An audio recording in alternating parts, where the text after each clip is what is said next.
There are many occasions when your level of proficiency in a foreign language is relevant, such as when you're applying for a job or a course at university.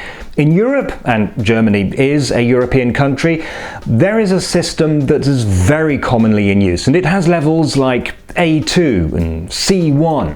This is the Common European Framework of Reference for Languages. It was formally launched by the Council of Europe in 2001, having been in development since the 1970s. And by the way, the Council of Europe is not the same as the European Union, even though they use the same flag.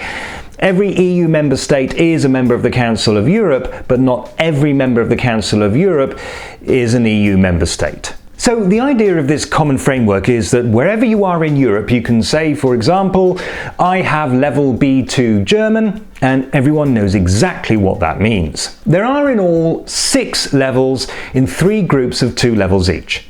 So here they are. The first group is designated by the letter A and indicates basic users. That is, beginners who can say a few things as long as the conversation sticks to familiar themes and the person they're talking to will cooperate and speak slowly and clearly. At level A1, you can introduce yourself and talk a bit about your family and other very basic stuff.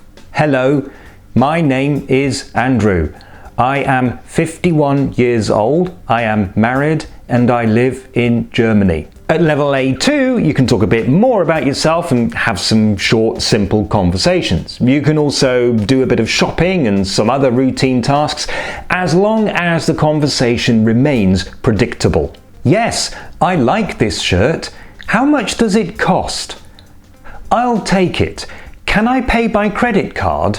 Then comes the group with the letter B for independent users, people who can keep a conversation going without needing too much help. At level B1, you can cope with most situations at work and everyday life, and you can also talk about your interests, your hopes, your plans for the future, your past experiences, and so on. This is the minimum level of German that you'll need if you want to apply for German citizenship. I would like to go to New York this summer, if the pandemic is over. I visited San Francisco a few years ago and I enjoyed it very much. At level B2, you can very easily talk to native speakers about subjects relating to your job and also other things like, for example, current affairs. You can not only explain what your opinion is, but why it is your opinion. In my view, Rewboss is an awesome YouTuber because he is so handsome and intelligent.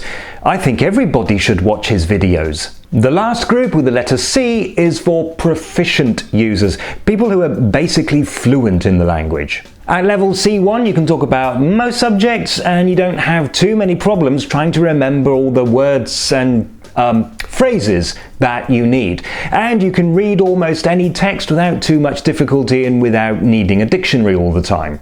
Yes, Nietzsche did say that God is dead, but he wasn't the first to say it. In fact, he got the idea from Philipp Meinländer. And finally, at level C2, you're nearly as good as a native speaker. You wanna come back to my place? Ow!